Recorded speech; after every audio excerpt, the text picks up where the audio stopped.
All right, we are joined by Penn State head coach Mike Rhoades, along with Zach Hicks and Ace Baldwin Jr. We'll start off with an opening statement from Coach Rhoades, then we'll take questions for the student athletes. Coach. Just proud of our guys today. I thought we had a good week preparing for the tournament, and we knew this would be, get ourselves going and get into this game. Credit to Michigan. I thought they had a hard-fought game, and they were ready to go. And just I thought Ace settled us down as we went along there, and Zach made some big plays to get us going and made some shots. And I thought a bunch of different guys contributed in different ways, and it didn't even always come up on the stat sheet. So, this time of the year, it doesn't always have to be pretty, but you got to stick together. And just liked how we had handled some adversity, and you win the game and get to the next one, and that's what they did today. So I thought it was a great team effort. Start with questions for the student athletes. We'll start in the front row on the right. Zach, things have sort of clicked for you since early February. What would you say the change has been, or what is it about your game that you've sort of found now? I don't think there's been much changes. I had, every shooter goes in a slump, and I feel like, Coach always tells me shoot the ball with confidence. So that's one thing that never left me, and, I started hitting during February, and, I'm just, riding the wave right now. Go to the back on the right, third row. Ace, your experience in VCU in the tournament over the past couple of seasons, how has that translated to a bigger stage like the Big Ten tournament and hopefully into the March Madness tournament this season? I was just saying we got to just take it at a game at a time. That's all I was saying. Front row all the way on the left. Yeah, Ace, defensively, what was the key for you guys tonight? And I guess kind of big picture with your press, how has that been so effective for you guys this season? The game plan was just cut off the head of the snake, which is Doug, and I think we did a pretty good job of it. And I think a lot of teams, they don't want to dribble against our press. So I think that'll keep working for us. All the way in the far back right corner. Ace, you're one of the top minutes played guys in the entire country, and now you're gonna have to play back-to-back days. How do you mentally and physically prepare your body to get ready to go tomorrow? Just get a little bit of treatment, ice my legs, and we'll be right back at it tomorrow. I mean, we took him out today. We took him out. He should be well rested. We'll stay on the right side and towards the back. Yeah, Zach, anything specific, when you're shooting the ball today, anything about the flow of the game or just how you felt specifically that, made you so successful today? As a shooter, once you see that first one drop, it's just like the basket just gets super big, and I felt like that was like the main thing today. Go in the second row here on the left-hand side. Zach, you've had success against Indiana this season. Is there anything to be said for the success that you've had as you play them again? Does that give you confidence? How does that kind of affect your mentality? We're just going to approach it like, every other game. They're a good team, and, we're just going to try to do what we did the first two times and come out with another win and keep advancing. Any other questions for the student athletes? All right, you guys can head back to the locker room. We'll continue with questions for Coach Rhoades. If you have a question, raise your hand and we'll get the mic to you. We'll start on the right side in the front row, and we'll go to the right side in the back. Mike, there have been a couple different guys this year that you've really gotten a lot out of. Q and Zach are good examples. What do you think it is that's been able to develop them past the player that they were at the start of the year? Well, number one is just keep demanding them to get better. Q's in his fifth year, and Zach, 3 years now in college, and they've been successful. But there's always more in all of us, and that's just sort of the way we do things.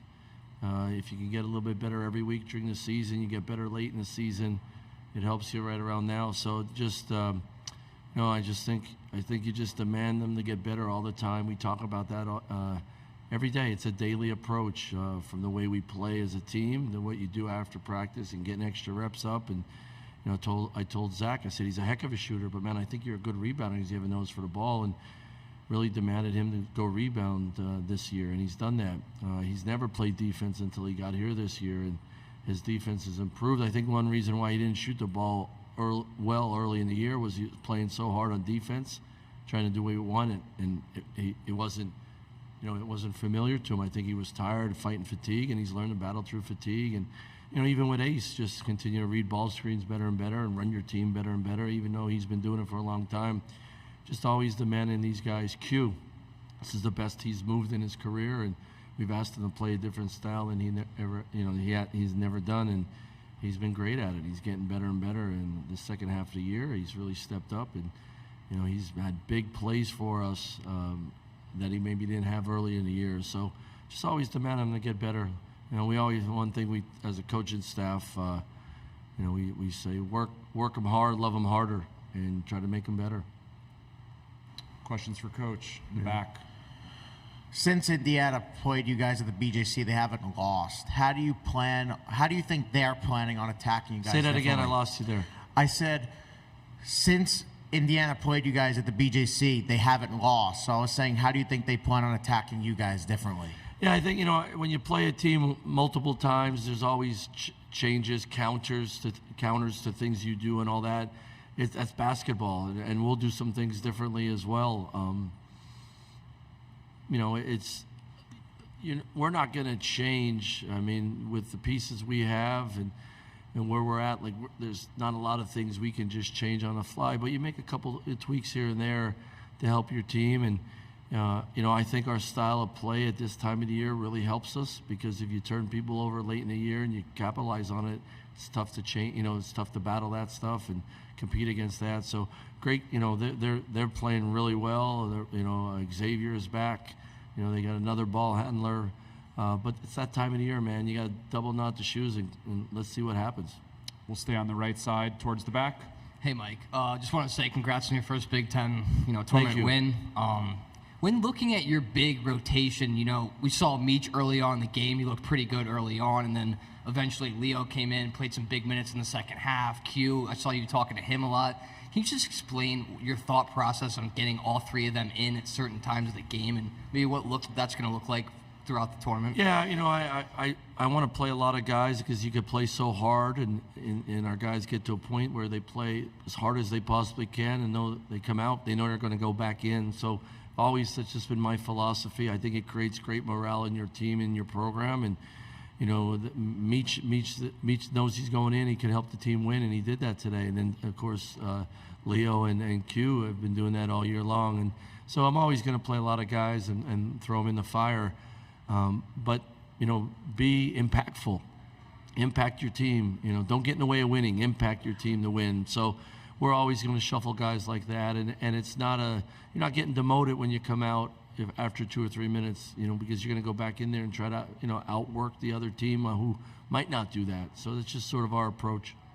All the way in the front row on the left. Yeah, Coach, with Indiana, you mentioned Xavier Johnson. Just what have you noticed that's different with them when he's in the lineup when they've won? Well, he's a vet. I mean, he's a vet, and he's had a lot of success in his college career. I've watched him through high school all the way through, and he's a very talented player. But there's a calming presence when he's out there with his teammates. You saw that the last few games, and he's sure of himself, and I think he gives confidence to his teammates that way. So we'll have our hands full. Stay in the front row on the right. Do you have an update on Meach, just how he's doing? Yeah, right he now? just tweaked his back, so we'll see. So that's why we brought our docs with us. All right, one more on the right-hand side, third row. Coach, what do you say to your players to kind of invoke, hey, you have the green light, go ahead, play your style game, shoot that shot like Zach Hicks did tonight? It's just what we do. I hate to answer it like that. It's just what we do. We shoot the ball when you're open. You work on it. If you want the neon green light like Zach, you better be in the gym all summer long. You better come back late at night and shoot. And we got 15 managers and 5 GAs, and their number one job is to rebound for these guys. So there's no excuse to get in the gym and work on your game. And when the head coach tells you got the green light, it all works together, that part of it. The other part is it's a player's game. It's not a coach's game. And when guys play with great freedom and confidence and know they don't have to look over their shoulder if they miss a shot or make a mistake because they're going to get pulled, I think guys start playing with great confidence. I also think guys want to get better then, too, because they know they're going to have opportunity and freedom to go, be the player that they dreamed about and want to be. So I just always believe in that, and I played for a coach like that, and it's a fun way to play. It's a confident way to play, and I also think later in your career, when you know you have the green light, you keep working on your game. You don't look at the end. You look like I can keep going, keep getting better, and so the neon green light is important at Penn State. All right, Coach, thank you. Thank you, We'll guys. see you tomorrow. You bet. Thank you. Appreciate it.